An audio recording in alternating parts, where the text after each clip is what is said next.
steering wheel. Lap's the steering wheel, yeah. Give him steering wheel.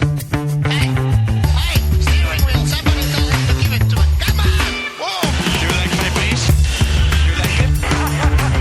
How the f*** is that possible? I'm driving like a grandma. Get that, Ralph? Did you hear me? Proper radio. Ralph, acknowledge. Now, come on, close him down and kill him. We've got a lunatic on the track. Down that. Girl, your attention, please. Hello and welcome back inside the Park for May for podcast number 966, the Las Vegas Grand Prix review. This is Todd. No, Todd, not now. You know what we do on race weekends? We watch one, then we talk about it. Then we watch one, then we talk about it. Come on. That's just what we do. But before doing that, I typically have to go find a real race car driver. Wrecked from out of the wasteland. He's bad. He's beautiful. He's crazy. Hello, everybody. This is Paul Charles, the International. Why, it's the sporting manager of the Aston Martin Heart of Racing team in IMSA and WEC. How you doing, Paul? It is, and an old racing driver at this point, evidently. I don't want to hear anything. You made it to the podium this weekend. I did. I think, combine like three of those drivers, and it was my age. It was pretty crazy, but yeah, it was fun. It is pretty nuts. You count the years, and you're like, really? Yeah. Am I really that much older than everybody here? I don't feel old. I don't feel old at all. It's horrible, but yeah, it's good. Yeah. Fun to be fighting with them anyway. Yeah, it was good. Little nose to tail action. Yeah, it was in the top 5 and just nose tail. Yeah, all the way to the end. It's good stuff. Good fun. Keeps me fresh. Keeps me yeah, alive. Keeps you frosty, Paul. It does. Actually, it does help me because it does when I go back to our racing and deal with our drivers. I'm a bit more lenient or understand it from their point of view when there's issues or things that happen on the track, Yeah. So it's a bit more fresh in my mind than how great I was 20 years ago, I suppose. And I never made a mistake. What are you talking about? Yeah, I was 5-time world champion in sports cars. Exactly. Me and TK were like this, TK and I. How could you miss that apex? What are you thinking? Right, yeah. Exactly. Yeah. Well, that's exciting. Well, Paul, talking about exciting, we had glamorous. Well, it was glamorous because it's Las Vegas, right? And everybody likes to talk about Las Vegas. Who doesn't want to talk about Las Vegas? Yep. The crowd that didn't show up on Friday or whatever. Yeah. That was it on Thursday or whatever it was? Thursday, was it? Yeah, Thursday, I guess. Yeah. Pretty thin, wasn't it? Yeah. That's kind of what I was thinking. I was like, I don't know, because I saw just before the race they were flogging $50 tickets to get people in. Were they really? Thursday. Yeah. Yeah, because it's like, they really gouged people at the beginning, and I think there's got to be a pushback at some point. Yeah. I had some listeners saying, hey, because I was saying, well, is it the fan base? Are we, are the casuals, finding something else to watch, or what do you think it is? And several people sent me messages that, hey, it's the ticket prices, dude, and the lack of access. Yeah. Once you get in, they have a little lockdown, you can't go anywhere, and so that makes it doesn't make it appealing to go, does it? No, it wouldn't. No. It wouldn't for me, knowing that I could buy a GA ticket and walk around COTA the entire track. Yeah, or you could fly to Spa for cheaper as well. Yeah, right. A little more fun. Right, that might be fun too. Yeah. But it was the Las Vegas Grand Prix. I got to tell you, Paul, tough practice sessions and quality sessions, the rain and cool temps. This may be one of those races where, for me, I think the qualifying was more exciting than the race. Yeah. It was certainly eventful. It was very eventful, yeah. Yeah, I'm not sure I enjoyed it as much. I mean, it was really treacherous in Q1. Yeah. And I'm not sure that's really making a good driver or a bad driver separation there. I think it's luck of the draw and where your car is and where the dry patches are. I don't know. It was a lottery for sure, Q1. After that, it kind of sorted itself out. Right.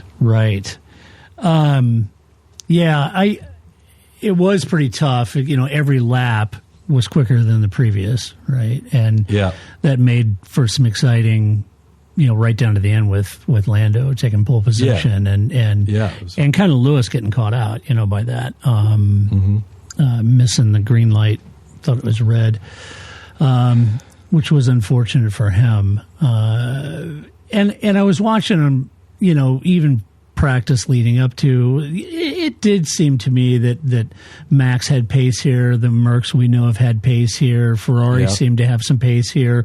McLaren seemed a little bit off, leading up to qualifying, but once qualifying and Lando threw down a pole lap, it was a great performance. Oscar only qualifying down fifth, so I was kind of curious about McLaren's ultimate pace. I think McLaren and Zach had said early doors, I think Zach had said, we this may not be our best track. We think the other teams are a little stronger. And then kind of leading up to qualifying, I think Sky had asked him if they'd done a lot of sim work overnight. And he said, yeah, and actually he felt like the team found a lot more pace. So hard to say. Didn't win the race, but yeah, hard to say. This is the longest lap mileage on the calendar. It's 192 miles, roughly. Yeah, you know what? They should have called it? The Vegas 200.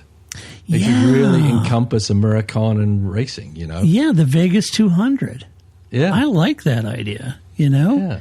Just kind of meshing American racing, just slowly taking over the series as if the post-race fanatics. That is right. Yeah, Bill Elliott come out, sing the national anthem. Right. That would be good. Bill Elliott, Awesome Bill from Dawsonville. Yeah, get the race sponsored by like Coors or something. I think it'd be great. VP Racing Fuel or something. Something. Yeah. Why not? Gain washing powder. I don't know. Tide. Yeah. Texaco car, Ernie Irvin. Why not? Exactly. Yes. So it's a tough track. You got low downforce, really makes it super tricky, Paul, in the corners. When you're that low downforce, they're trimmed out doing 220 miles an hour down those long straights, coupled with the tire graining issues and what a lot of teams are projecting the tire graining issues to be. And I was I'm honest, I was expecting some more issues during the race that didn't quite see the light of day, really. Yeah, I think, they're always anticipating graining with cold weather on cold tire and all that kind of good stuff. But I think in general, because of the layout of the circuit where they don't have long sustained corners where you're really putting pressure on the tire, it's really straights and 90-degree turns, quick turn, not a lot of load put on them. That maybe they were able to avoid that period of the tire or not even approach it, so to speak. Yeah. You think they... I'm curious, from your perspective, looking at it, and I obviously you haven't done a hot lap around there, but from your perspective, what did you see as kind of the more challenging part of that track? I mean, it depends on the conditions, right? We saw what was happening in the wet was obviously the braking zones are massively difficult. It's not like there's, when you're driving on a road course, there's a line that everyone brakes on, and you brake offline to gain traction under rainy conditions. But there really isn't that on a street circuit. It's all just trash. So it was real. I mean, it was super slippery. You saw when they went in the overruns, and they could just literally flip the car on a dime. Yeah, it was like a rink out there. I mean, so treacherous. So I mean, that was the hardest thing in the wet. In the dry, I'm not sure it's that challenging, really. I mean, you got to get the braking zones. Once you got the car slowed down, you point and squirt. So I don't think I think it's a fairly simple track to drive in the dry. Which has led to good racing. Yeah, right. If it's a one-channel track, it's hard to pass, etc. like this. But there's lots of places and opportunities you can get a good launch off the corner and all that kind of stuff. So it's just about remaining focused, I guess. You got a long straight, and then all of a sudden you've got to get through the turns rather than flowing track. But overall, I think it's not a super challenging track for a driver. Yeah, I wonder if you get a real sense of a rhythm around there. Yeah, it didn't seem too bad. It wasn't as bad as Singapore, but yeah. As weird as it seems, like that curve in the main straight kind of helps keep the flow going, even though it's a non-corner in the dry, right? It does help the flow a little bit there, and when you're coming down the back straight, you're just that's probably the only point of separation of flow on the track. But then you're so focused on the braking point exactly, the rhythm doesn't really matter. Yeah. Interesting track, interesting pomp and circumstance. I'm still thinking that driving the drivers all the way over to the Bellagio to interview them, then driving them all the way back to the podium is a bit of a non sequitur. And I honestly, I didn't watch it because I've seen it the past couple of years and it's been tedious. Yeah, and it just literally sucks the life out of the whole event. It does. And I don't know why they don't understand that. I don't either. When the drivers get out of the car, you get park from the cool down room, the podium. Everyone's sweaty. They're going to say things off the cuff. You sit them in the Rolls Royce or whatever the hell they're driving in. It was the pink Lego Cadillac. Think about it. Pink Lego. Yeah. It just really segregates the race from the result, and so I don't like it at all. I think it ruins everything. They need to. I think it kind of sucks a lot of the energy out of the moment. Yep, absolutely. Who's waiting around for that? Who wants to see them taking a Uber ride? No offense to Terry Crews and all, but come on. Yeah, the excitable Terry Crews. Very excitable Terry Crews. Well, let's talk about how they finished. Red Bull at the very top, sharp end. Max Verstappen P1, Yuka Tsunoda P12. Start with Max. Max had a slightly better start there, Paul, than Lando did, and Lando had to do the Schumacher chop, right, to get over in front. That put a very, very narrow entry for Lando on turn one, ran out wide, and Max pounced. Scooped down the inside. So did George Russell. So Lando, said it was, he effed it up and went wide, and Max got into the lead and really from that point never looked back. Wasn't in any real pressure. I think there for a moment, George started to close down, but I think at that point Max was managing. He was, once he was out in the lead well over a second or so, he was sort of managing tires at that point. And then when George started to put a little pressure on it, Max completely answered to that. Ended up winning by, I don't know, what was it, 23 seconds or, a commanding win. So you got the win. And then you got the disqualifications of both McLarens, Paul. That puts Max even on the Drivers' Championship points with Oscar Piastri and just 24 points behind Lando heading into the last two races. Yeah. Plus a sprint. Plus a sprint, right. What is there, 58 points on offer, right, left. So, I'm not saying it's a shoe-in by anything, but I think you count Max out at your own risk, although I would say that the conventional theory is that the final two tracks should kind of favor the McLaren car more so. Yeah. But I don't know. Yeah, the McLaren, they're in a they got a lot of talking to do. They got to really think about the next three races basically coming up, with the sprint included. I think the incident at the beginning, I think it was more like old Lando again. I going into it, I'm like, okay, Lando's got a nice cushion. He can go two ways. He can be aggressive because he's got that cushion, or he can just ride it out and just not try to get no heroics and just take what he can get and just ride out the season and win the championship. I think he chose the first one. Yeah. And, because honestly, if you're in the run for a championship, I'm not sure I'm going to chop on Max Verstappen's nose at any point. Yeah. I don't care if Max beats me. He's chasing Oscar right now. He's not chasing Lando.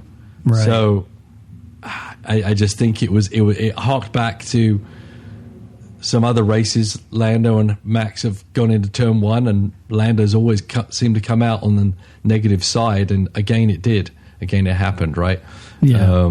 Max had a better run, Lando did chop him, but then Max obviously jinked to the right to get the good line in the good braking zone, and Lando just kind of sealed his own fate at that point. And more unfortunate for him was that Russell got by him, and Russell, driving the Mercedes, was still a very good car to drive. So that was not going to be an easy mark for Lando to take off either. So yeah, I think Lando's approach needs to be so different. Yeah, it should have been different, but it still needs to be very, very different than taking that bait, or thinking you need to do something special while you're winning the championship. Just win the damn championship. Right. Right. And it's an interesting, thing for Max, because he's got nothing to lose, absolutely zero. Nothing. And so now he heads into the final two races just 24 points behind Lando. And McLaren, in the he was past, 100 points behind at some point.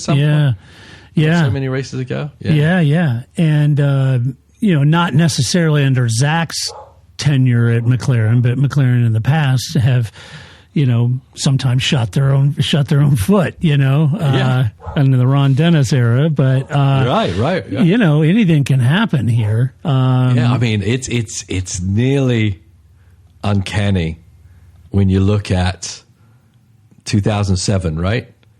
Was it 2007 when Kimi won the championship because Alonso and Lewis were fighting each other and playing games? Obviously, the McLaren guys aren't playing games, but it's very, very mirroring it very much, and I'm sure McLaren hopefully are aware of that history. Yeah, because Max looked daunting here. He did. I mean, Max in that car, I don't know. You got to say he's in the same wheelhouse as Senna at this point, in my mind. It's amazing. I mean, I know we don't, Senna's got the history, and some people never saw Senna race. I saw him race since he was 18, right? Yeah. I mean, phenomenal. I think he was an unbelievable God-given talent. But Max Verstappen, could he even be more of a complete driver because he doesn't let the emotions get a hold of him? I've never thought him in this way compared to Senna till now. I'm starting to think he's in the wheelhouse, man. I mean, we're seeing a guy that can do extraordinary things, and he's got a brain on him that can read a race and plan a race and read other drivers and work all over them, whether it's in the moment or over a season, to manipulate what they do and how they do it. And he can just do things in a car that other drivers are not able to do. Just look at his teammates. When you look at Senna, probably people are going to hate me for comparing this, but you look at Senna, you see the onboards and everything, you just see everything he's doing. Unfortunately, the cars these days, you cannot see as well the mastery that each driver's doing. It's just not, they don't work that way. And no, they're not working as hard. And, the difference is obviously it's a different era. So it's not a great comparison because of that. Because, when in Senna's era, they were driving with manual boxes and just doing astounding things, he was. But I still think he's in that wheelhouse. I'm never going to say one's better than the other, but he's definitely worthy of being, on the Mount Rushmore. Yeah. Not Toto's Mount Rushmore. I'm not for that one. No. But yeah. Hate to disagree with Toto, but disagree vehemently with Toto about the Mount Rushmore. I agree with you. I think Max is just a superlative talent. And there's a whole throng of people out there that dislike Max and for a host of whatever reasons, and that's their prerogative. But to deny that you're seeing an exceptional talent, it's the same thing that you and I had when we were watching. Well, when I was watching Prost, or when we were watching Senna, we knew we were watching greatness there, and it's the same thing for Schumacher. I mean, you aren't as big a fan as I was of Schumacher, but Schumacher was an exceptional talent, and we were watching history in the making. A GOAT, just what he was able to do. And I feel like that's what Max is doing, Yeah. And we all, No, definitely. in this day and age, it's easy to throw shade on him, but you can't deny what he's delivering. No, and I think in the Senna Prost era, there were some really good drivers, but nowadays there's some really the depth is very strong. Yeah, for sure. Stronger than back then. Yeah, for sure. For sure. So he's still doing it amongst a bunch of very, very talented people who can beat him on a good day. Yeah. But Prost could beat Senna on a good day. So could Mansell. He wasn't unbeatable. So yeah, right. Yeah, same for Schumacher. Yeah. And you look at the other thing is I'm convinced you could take Max next season and throw him in the WEC series in one of the hypercars. Yeah. And he would just smoke people. I think he would. I think he would be really, really good. Well, he would definitely be really good, and he could win races. I mean, I don't think anyone smokes people, but I think he can drive anything. Yeah, I agree. To the highest level. Speaking of driving anything, let's talk about Yuki Tsunoda down in P12. Or driving nothing. Or driving nothing, which is, I think this is where this is all heading. The Uke started from pit lane, managed to make his way up to P12. He made 2 stops. But I think the more telling thing is his quote. I'm not insinuating. I'm just saying I'm going to read you the quote, folks. You discern what you think. Right. So here's what he said, quote, okay. Things didn't go the way we would have liked today, and I think I would have been in a lot higher a place without the tire pressure issue we had in qualifying. What happened in qualifying was a mistake. It's something that was out of my control, but it's very frustrating because until then, I was having a good weekend, end quote. That sounds like a driver who already knows he's on the way out. Yeah, there goes the team. Yeah. There goes the bus. Yep. So I would say that, stick a fork in him. He's done. Yeah. Let's talk about Grace's team, McLaren. You have 2 DSQs. We're not going to talk to them right at the end? I was going to. No, we shouldn't. I was going to, and then I thought, in deference to Grace, they finished here. I'll keep them where they finished. Yeah. Yep. So you had Lando and Oscar both disqualified over the excessive wear on the skid blocks. They didn't measure 9 millimeters after the race. I don't know what 9 millimeters. What is that? Like 62 feet? I don't know what that is. So nearly nailed it. As an American, we're on some newfangled thing we call the old English standard system, Paul, that your lot invented. Lando, very aggressive, trying to defend P1 at the start, ran wide, gave Max and George a free pass. Lando then managed his tires. At that point, though, he kind of held back, kept in some cleaner air, didn't rush it, managed his tires, and just let that race come to him. He got by Russell, and it was kind of like almost, okay, do you want me to go or not? What am I doing? Okay, his manager, okay, go. Boom. He closed Russell down in a big hurry. Had a lot of pace, but once by George, then all of a sudden he just slowed up. There was only 4 or 5-ish seconds between he and Max. They said, okay, let's go get Max. And then all of a sudden, I didn't hear the radio comms. No, I didn't hear the radio. I'm going to go back and see what they were saying. Yeah, he was saying, some kind of issue. I don't know if they were holding back because they knew they were having skid block issues or if there was another issue in the car. Not quite sure why that was the case. But here he comes into this weekend, Paul. He was set to take a healthy championship lead into the final 2 races, but then they had that DSQ, and now he's very much potentially in the clutches of Max and or Oscar.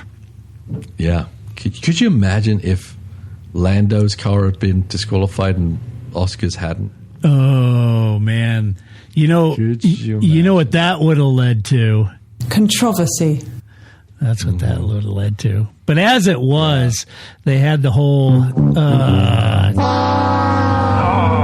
Jesus. That's what it was for Lando and McLaren. That was not good. Yeah. No, it's an interesting thing. As I said, as a guy that works on a race team, it happens to every team on occasion. It's happened to us last year, and it was just a procedural thing. A piece of equipment was malfunctioning, and whatever, it didn't. You read it right at the scrutineering table, and it came back, and it was just a functionality thing. Was it that? Or was it that they were worried about Max's pace so much that they're flying close to the fire on ride height? Were they sailing close to the wind? Yeah, it's a little too close. Could be. I mean, they shouldn't be. Yeah. They shouldn't Right. be. The Max factor has definitely come into play if that's the case. I don't know exactly. It could be one of those two things, right? Because no other team had that issue. So you make that decision as a team before you go into the race. Okay, there's obviously an optimum ride height for performance. Yeah. But then there's a ride height that your car can sustain through a whole race with full fuel loads. And these calculations.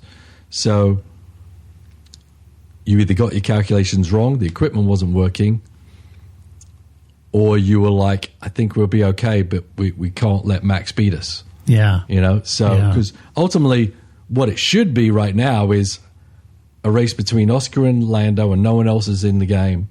Right. And both cars should be in the wheelhouse, easily safe on weight, on ride height, all those kind of specifications. You shouldn't have to, when you're really competing against other people throughout a season, sometimes you do run that close, just for performance sake.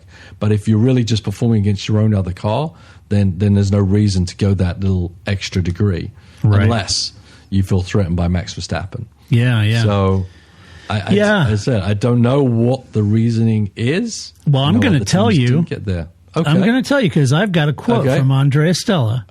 Okay. And here's what it's all going to be open to me. I should have read the notes, I guess. This is utter transparency from the team, mind you. Okay.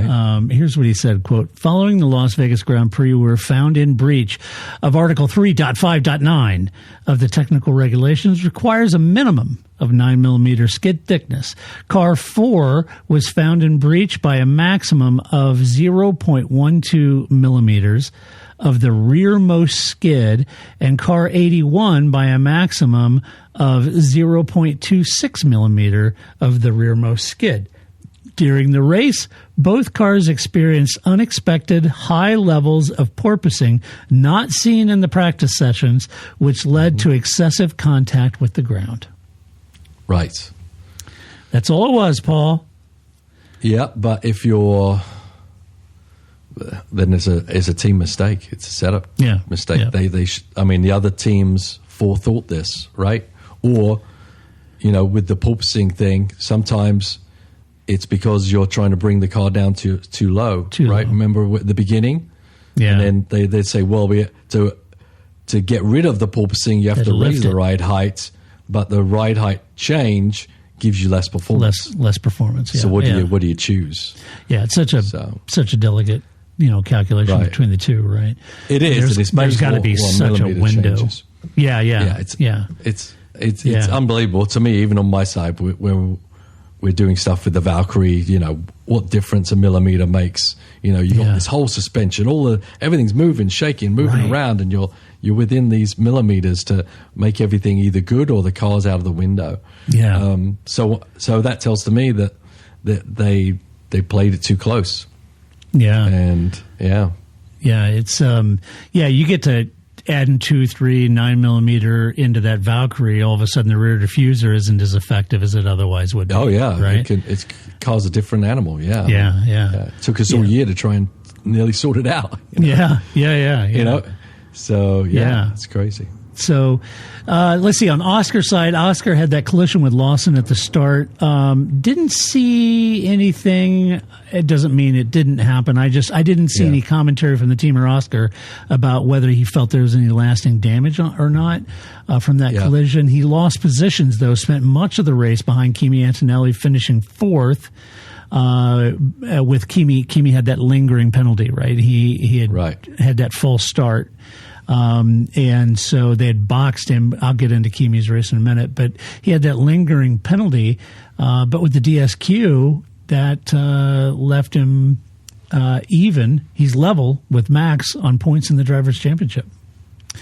Yep. And, he's been running with a spate of fifth-place finishes, I was doing a little research on Oscar because I was curious about the qualifying down in P5 and that sort of thing, and I was trying to, and this isn't definitive research. I was just kind of looking back to his F2, his junior career, F1 races where it's wet versus dry, seeing, if there was a delta. I think the average finishing place was fourth across F1 and his junior categories on dry, and his average on wet was fifth. So, a little different. I was trying to figure that out because he had not qualified as well and wasn't as fast as Lando, despite the wet weather and qualifying. But I don't, I guess what I'm saying is I'm not knocking Oscar. I was just looking for, are there things about his driving wet? Is there an explanation why this is kind of fallen off the boil? Man. Yeah, he's not his skill. He's not his skill at all. And like we were bemusing on Lando, we were always like, it's not that he's not fast enough. It's that he's making mistakes and making stupid. Or not stupid, but making errors of judgment that are putting him in peril, and that's why he was floundering to Oscar, and it seems to have flipped the other way in a different way, of course. Yeah. But Oscar's just kind of gripping that wheel too tight, and he just lost his mojo. Yeah. I don't know how to explain it. I mean, it wasn't anything I expected to happen. No, I didn't see that coming. It was what we saw as a weakness in Lando, and apart from that little deal at turn one, I would say Lando's driving like a world champion. Yeah, and has been for the past few races. Yeah, indeed. Right? He's got his head on his shoulders. He's got the pace, and he's executing, and he's not making any mistakes. And Oscar's just not driving like that.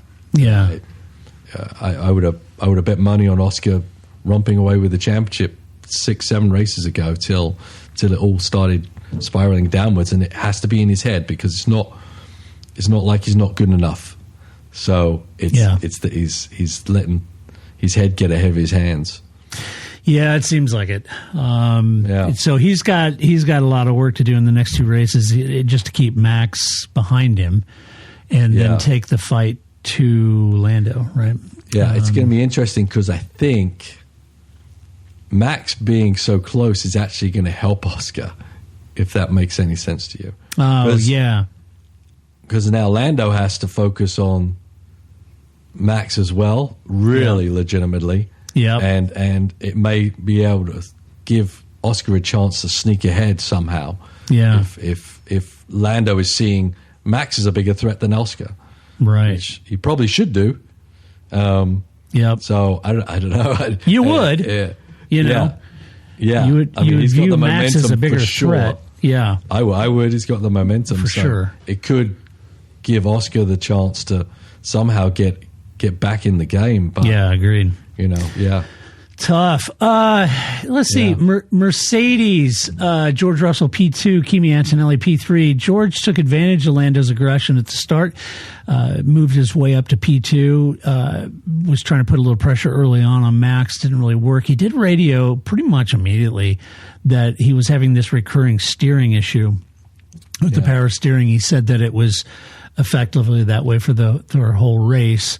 I think even JB, had commented on it about what that would do if the steering was heavy and if it's intermittent or if it's too intermittent. heavy, yeah, you don't have that confidence going in that the steering's there, and then you overdo it, and it gets a little scary, right? Yeah. But really, George said his bigger issue is really the tires. He was one of he was of the front runners. He was the first one to box. He said when he came out, he thought on fresh tires is kind of the chance that he had. So he pushed really hard and pushed a little too hard.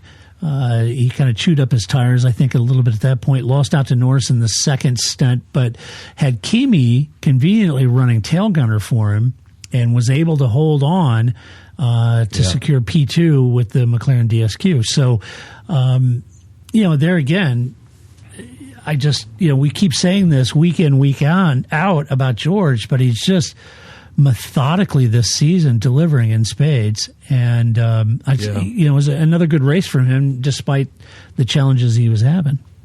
Yeah, even if he is a bit over dramatic on the radio. Yeah. Oh, my God, come on. Come on, George. Stop it. You don't need to do that. We don't need movie show heroics on the radio. But, he likes to play it up a little bit. Yeah, he does. Yeah, Lando's really quick, but I don't want to do anything stupid to jeopardize a podium here. Yeah, I'm sure the team... Just doing everything I can. Yeah, everything I can, yeah. I'm sure the Tell team... my mom I love her. Yeah. But, I mean, intermittent steering is a scary thing. Yeah, I've had that would happen. You just can't fully commit to anything because you don't know what to expect. So hopefully it was maybe just an isolated place. Yeah. You could kind of be ready for it. But if it's happening, like just jumping around the place, I don't even know how you'd have had that pace, quite honestly. Yeah, that'd be unnerving. He said it was a difficult race. I'm so relieved to have finished P3 and added another podium to our tally. I had the opportunity to put Max under pressure in both stints, but doing that hurt the tire. That was particularly the case on the hard tire and made the rest of my race challenging, is what he said. Yeah. That's exactly how I saw it, George. Yeah, it's like, did you have the pace or you didn't have the pace? Because I think Max comes out and he worked the tires perfectly. Yeah. So he wouldn't use the tire. I mean, that's part of what a driver does, right? Yeah, you could show off for 3 laps and say you've got the pace, but do you really? Because the other driver's not really doing that. They're actually doing the procedure with the tire to get the utmost out of it. Yeah. So I think it was a bit flattering to say that, but I thought it was a great drive by him. Yeah. And a great performance by the car in itself. Yeah, for sure. And that was evidence really just from the car that Mercedes typically does well around Vegas. You had Kimi Antonelli finishing in P3. Kimi had that false start by rolling just before the lights went out. He boxed into the first virtual safety car for hards, and then the team had that dubious decision to make. Do they run long and cover George or box again? And I think by virtue... However, the Mercedes strategists did it. They did an impeccable job. It was like, do you leave him out there? Do you box for fresh? Can he get back around Piastri and Leclerc? Will he have enough hard tire to hold him off at the end? I don't know. And it was all really kind of coming down to the wire. But the team read the tea leaves perfectly. He had a great run, kept Piastri and Leclerc behind him, and really. You and I were talking before we started recording. It was pretty amazing on that old of tires. When it got down in the last couple of laps, he just turned it on, was throwing in some incredible laps on used, much older tires to pull out enough gap where he only lost one position by taking that 5-second penalty versus losing both, So a fantastic run from Kimi. And, these aren't also Rans that were hounding him. It's Oscar Piastri and Charles Leclerc in very, very fast cars. And this rookie, a 19-year-old, held him off. I just think it was a fantastic drive. It was an amazing drive, yeah. Did he do one of his pit stops under the FC yellow? Yeah, he did. He stopped on the virtual safety car. Yeah, he did, yeah. I was like, whoever was out there, they need to go. Whoever can get in. And he was especially one, but I couldn't tell if he did or didn't. I thought he did. He boxed under that. It did. Because he boxed immediately under virtual safety car, put on hards, and ran him to the end. Yeah. Right. Yeah. So that helped him a lot. Obviously, it saves you about 10 seconds, right? Yeah. And so that was a key call by the team. Definitely. Yeah. Great result for the team. Yeah, I mean, he held up amazing in front of those guys. Just makes me think that the McLaren isn't brilliant running behind anybody still, which is what Lando had his issue running behind the Mercedes as well, right? That's right. So I think, they can get close, and Oscar probably had way more pace than he showed, but he was never able to do it because Kimi always kept it in front.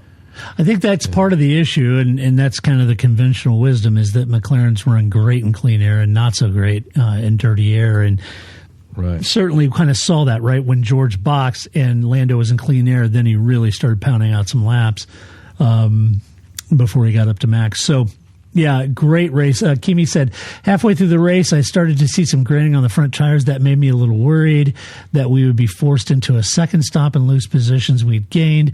I was focused on talking to the tires and just asking them to hold on. Eventually, it works. He does with his flower pots at home as well. Right. Good practice. Yeah, who knew Kimi can speak with inanimate objects? I love it. Yeah. Maybe he has a rubber plant. Maybe that's how he's eventually learned how to talk to the animals. Right. Yeah.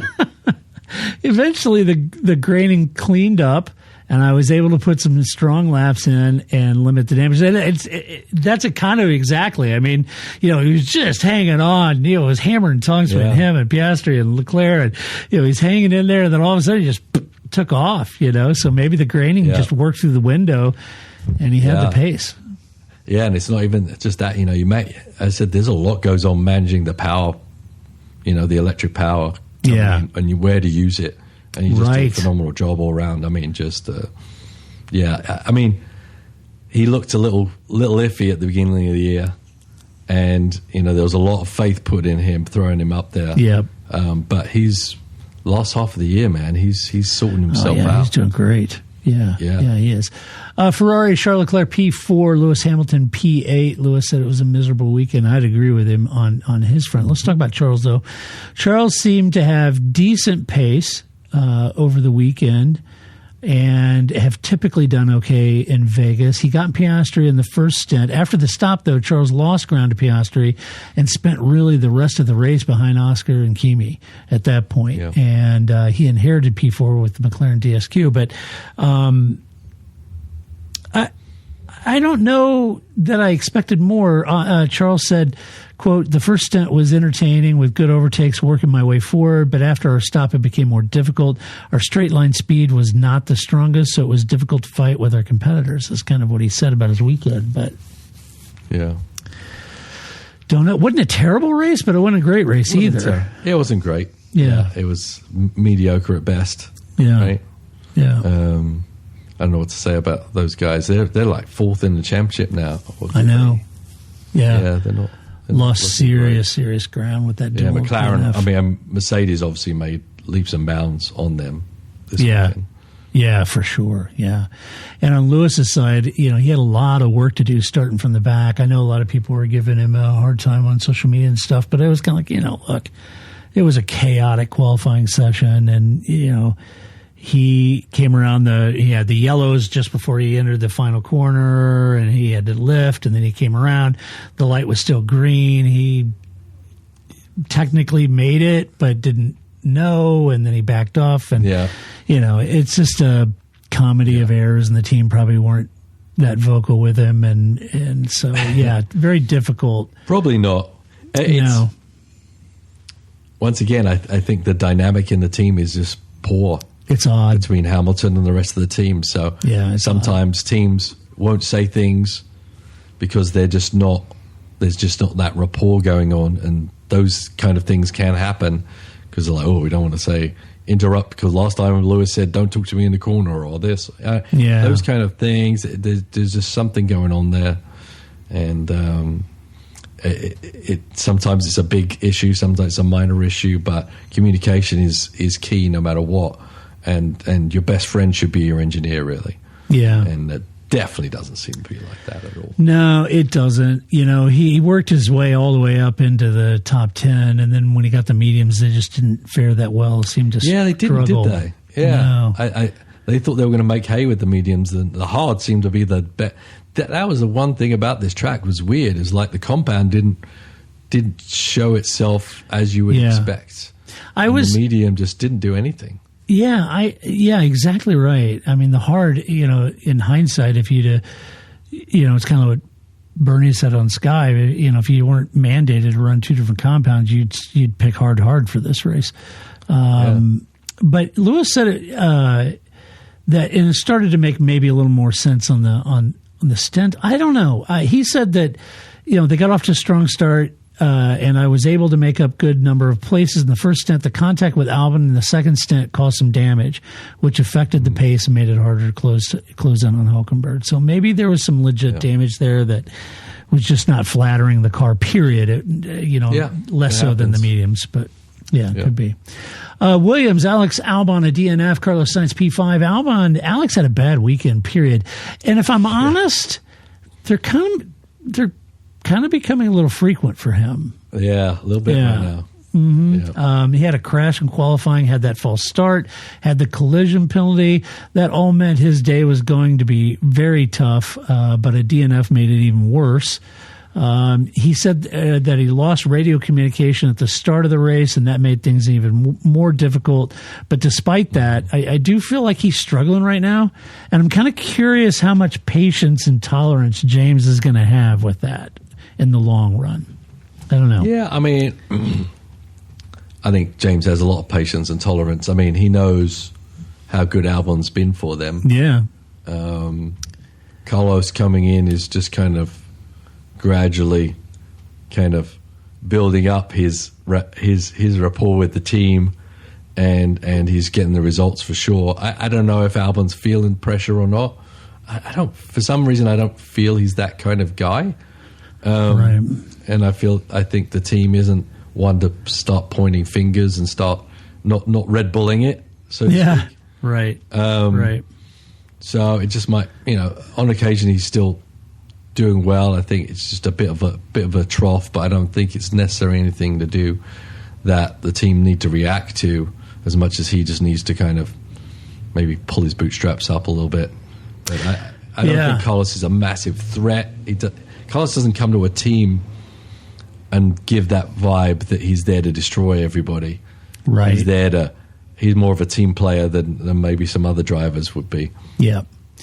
Yeah, he had a much better weekend. Terrific qualifying and good race result for some very serious points the team needed. He lost early to Russell, but was holding on to fourth during the first stint. He got jumped by Piastri and Leclerc during the stop, and then he got jumped by Kimi, who was on that long run on those hards.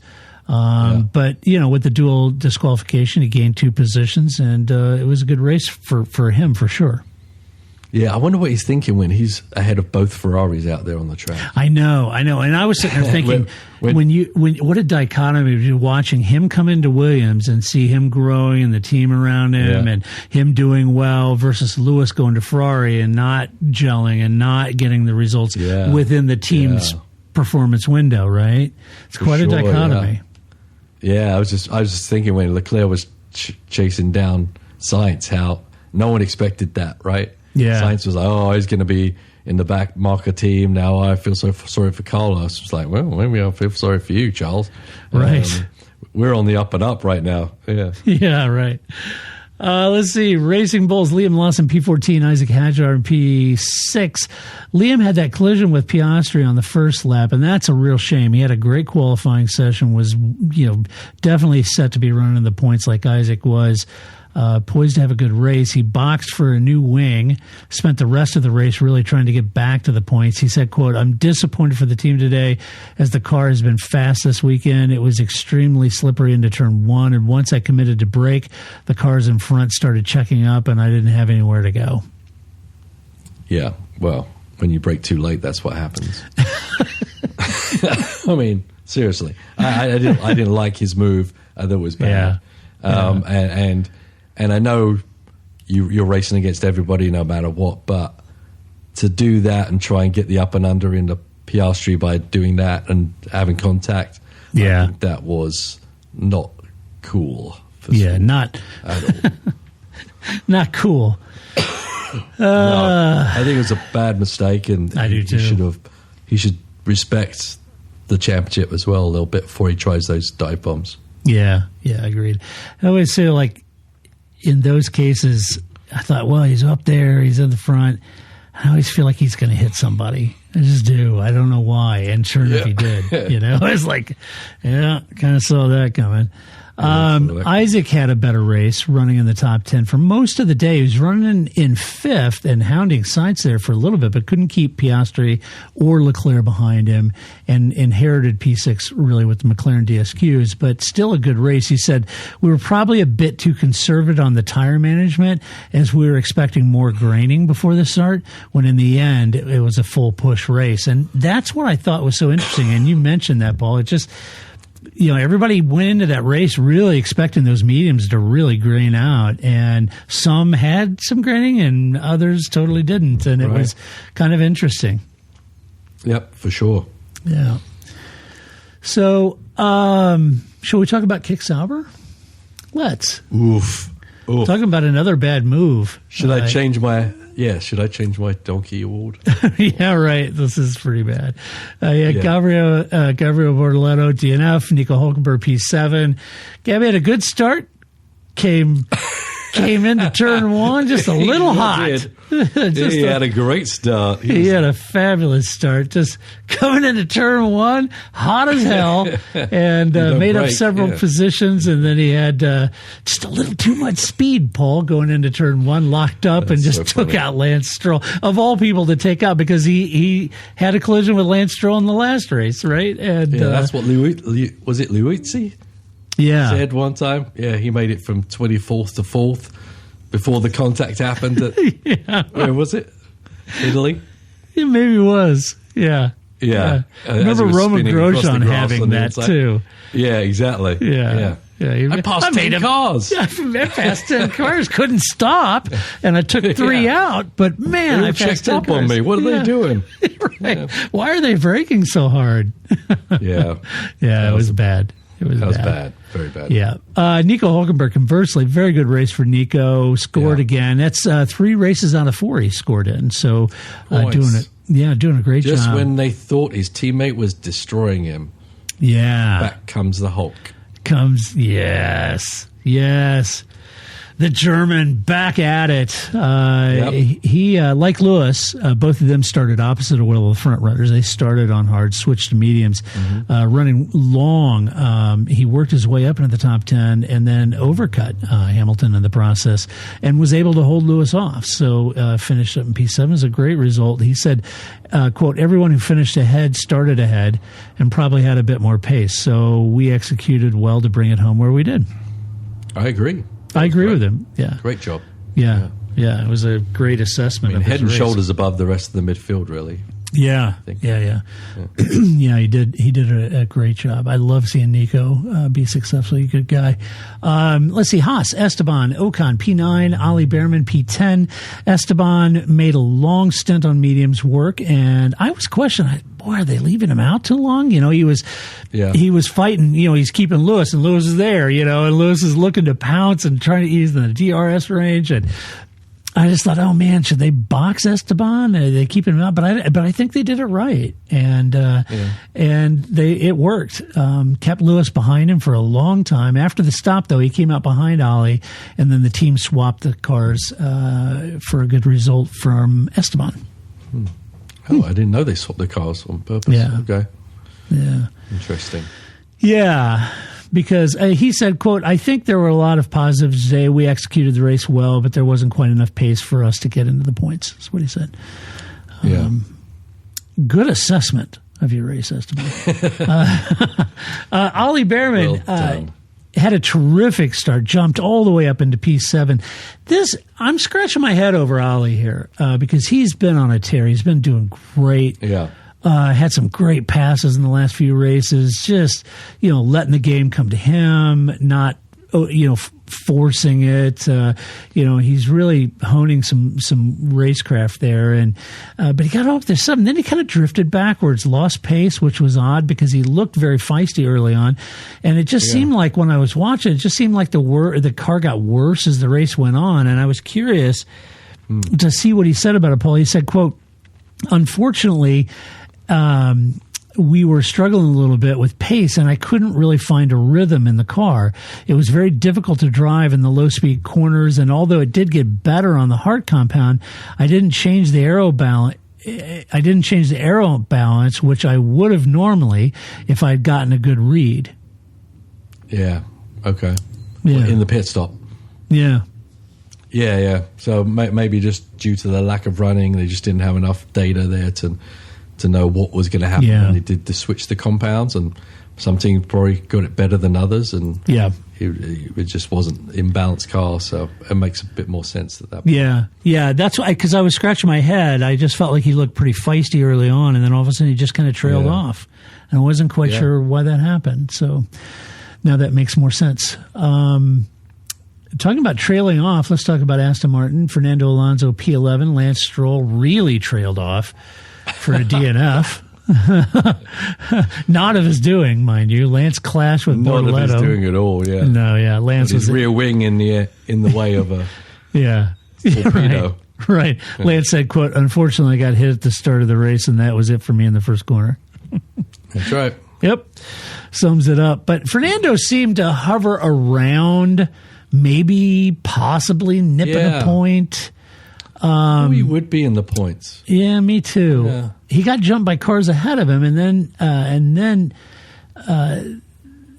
started on the hards, got overcut by Ocon as well, and this left him struggling outside of the points despite all the attrition and the disqualifications. I'm a little surprised he didn't nip a point out of that. Yeah, I am too. Didn't he also pit under the VSC as well? I think maybe he did. Yeah, I thought he was a shoo-in for a top 10. Yeah, me too. Even without the disqualification. So, he just, second half of the race, he just went backwards. Yeah, he did. I don't get it.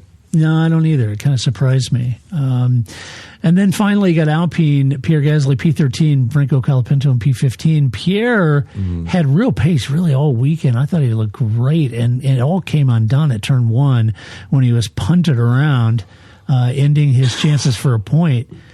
Or any sort of points finish. And that's a shame because he does well in Vegas. He has done well in Vegas, and I thought he looked really good leading up to the race and, even qualifying. But he boxed early, couldn't get the hard compounds to work well, despite the DSQs and attrition, still couldn't get into the points. Nope. You want to know what Pierre had to say about it? Yes, I do. All right, you going to make it? Do you need tissue? I don't know. Okay. All right. I just need a drink of water. Need the Heimlich? You just tell me. You just talk. I'll listen. Okay, you listen. I'll talk. Keep talking. Okay. So here we go, folks. This is Pierre's commentary on the race. Quote, "Our race was over after a few hundred meters today, and it is a pity we could not show our potential today. Bortoletto was overly optimistic going into turn 1. That's putting it politely. He crashed into Lance, who then made contact with me and spun me around, breaking the back of my car, and we had a lot of damage there. So that's, I think, part of the reason he couldn't he just couldn't claw back into any sort of points. I think he had a lot of damage in the back of the car. Apparently. Gotcha. Yep. Understood. That's what happened to Pierre. And then Franco got caught up in the Bortoletto. There was a lot more benefactors of the Bortoletto, hot shoe moment there. You had Lance taken out. He had to take a lot of people out for dinner after that one. Yeah, he took Lance out and damaged both Alpine cars race. So Franco said it wasn't the best outcome of today's race after contact from behind at the start meant we carried damage and lost downforce for the duration of the race. So, yes, I would say that Gabby's on a lot of drivers' S list tonight. Yeah, not good. All right, well, let's give away some awards. We typically like to give away an award. The first one we like to give away is move of the race. Seriously, Todd? Yes, seriously. That's what we like to do. I think you and I are in concert on this. We are on this one. Yes. And who did you pick? What's Kimi Raikkonen's? Kimi Raikkonen. If only. Kimi Antonelli. If only we had Kimi. Yeah, and the Mercedes team, that call for him on the VSC and then having him go to the end was crucial. It's great. Maybe even for George, the other car. Yep. Yeah, for George as well, yeah. I think it probably was beneficial to George. And I think Mercedes read it perfectly. I just think that was the move of the race. Yeah, absolutely. I couldn't agree more. Yep. George, I think with the issues he was having with tires and maybe steering, could have been a little bit more of a sitting duck for Oscar. And Leclerc, I think Kimi did a great job. There's no doubt that I think he was pacing things, holding off, keeping things backed up a little bit, giving George a little breathing room. Then you saw it when they said, all right, push, boom. He pushed it and closed down George in a hurry. And so that made me think, ooh, George was having a little bigger struggle than I thought, and the team played it perfectly. So that was great. Well all done right. to you, Toto. Yeah, Toto. You and your Mount Rushmore. Give me a break. Mount Rushmore. Come on, man. All right, next award is, you know it. It's Donkey of the Race. We'll do it live! Oh, Jesus. Yep. It goes to our friends over at McLaren. It does, Mr. Plankware. Yeah. Although Gabrielle was a shoo-in up until after the race. I know. I was like, he slam dunked it, but literally. I know. I was the same. I thought, oh, Gabby, that's Donkey. And then after the race, it was like, oh, disqualified. Are you kidding me? Yeah. How are you going to zack your way out of this? How's Papaya Rules going to get you out of this? It's tough. Yeah, that was brutal. I feel for the team. Yeah, I know. Everything goes through it. This is just really bad timing. Very bad timing. Yeah. All right, then finally we like to give out Drive of the Race. Oh, yeah. Yes, I can hear you, Clem Fandango. Get in there, Lewis. You like my face? You like it? Yes, we do like it. We do. All right, Drive of the Race. Who'd you pick, Had Paul? to be Kimi. Me too. Kimi Antonelli. Yeah, I picked Kimi. I just thought that's a hell of a lot of pressure on a 19-year-old young man, and he just performed terrifically. Yeah, I just think he did a great job. As you say, the people he's fighting with have a lot of experience. There was a ton of pedigree. Cars. Yeah, ton of pedigree behind him there. Yeah, for sure. For sure. All right. Well, we were like, you want to do some mailbag? You've got mail. We've got Andrew Page sent us a question. He said, hi, Tom Paul. It's a two-parter. Hey, Andrew. I hope you're both doing well. I don't know about a two-parter. Is that in my contracts? I don't know. You're a one-stopper. Yeah. Yeah. Actually, I can't. I'm sorry, Andrew. You only get one question with Paul. See, if it was Grace and I, we'd answer both. But since Paul's a one-stopper, okay. Let's see. I'll pivot. Okay. All right. Let's see. As we approach the end of the F1 season, the question of Netflix's impact on the sport's popularity has come up over and over and over again. And obviously, they couldn't have written a better script for this race. And some might say. He said, unless this race they were focusing on Lance. Right. Right. Because they don't pick and choose. They don't film everything. They focus on someone at each race. Right. And he said, from Vegas. He said, it created a little, he wanted me to play the soundbite. Controversy. A little controversy. He said, I'd love to get your opinions on this, allegedly speaking, of course. So what's your opinion on that, Paul? Opinion on the Netflix? Yeah, the impact of the sport and the popularity and, obviously... Well, you know what? Well, so much so that they're giving away Formula One social media awards, which is... Yeah, for... Influencer awards. Influencers. Yeah. You know what would be awesome? Let's everyone's influencing the sport rather than being in the sport. Yeah, right. There's a big difference between influencing something and actually being in the sport. You're right. Yeah. It's an interesting. We could do a whole podcast on that. Oh my gosh, maybe we should. Yeah, But it has it's opened the sport up to a lot more people. Yep. And as I've said before, even in IMSA and WEC and all that kind of stuff, it has had an influence because people have now they're watching racing, seeing the many layers that it has, and they seek out more other racing and maybe more accessible racing like IMSA racing and all that kind of stuff. Where obviously we know Formula 1 is very difficult to get to, expensive to get to. Yep. And you don't get to even get close to the cars for the most part. Right. And so but there's so many different levels of how people see Formula 1.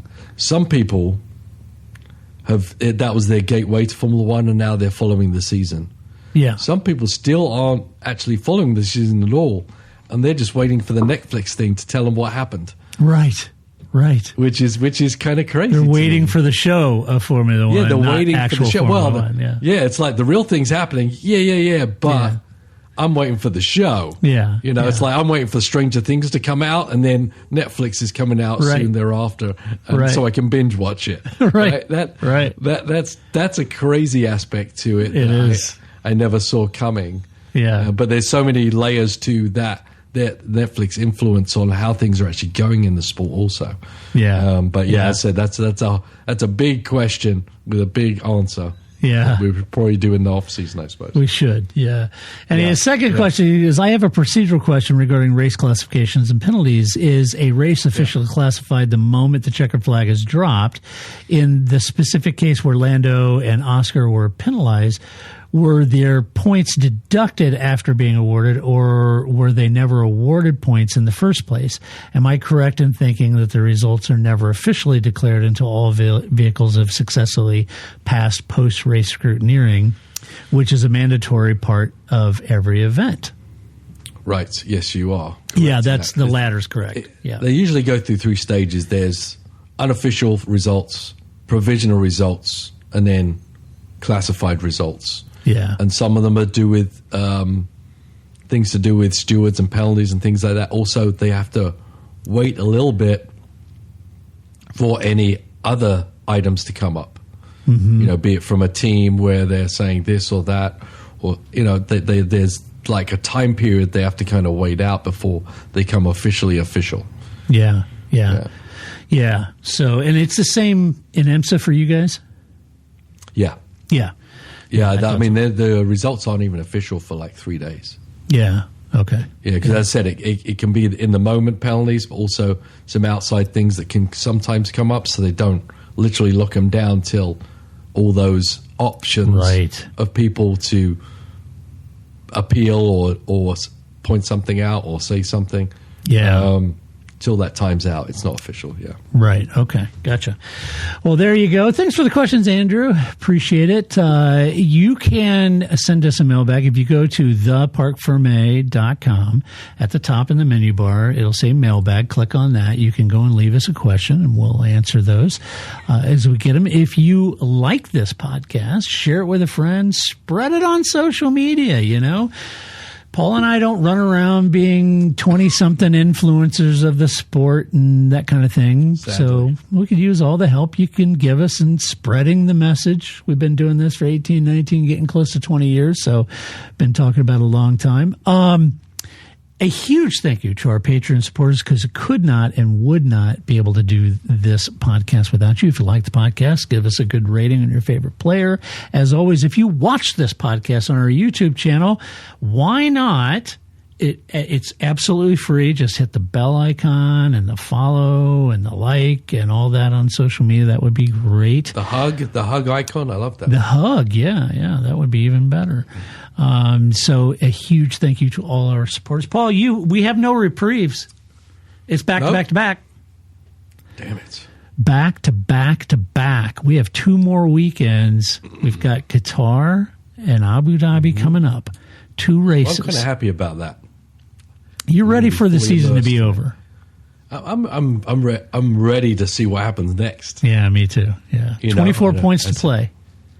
I'm binge watching the last 3 races. Yeah. Yeah, right. Yeah. You are, yeah. And, I know McLaren won the constructor, but there's a very tight battle in there in mid constructors, which is worth millions in the of paddock. dollars.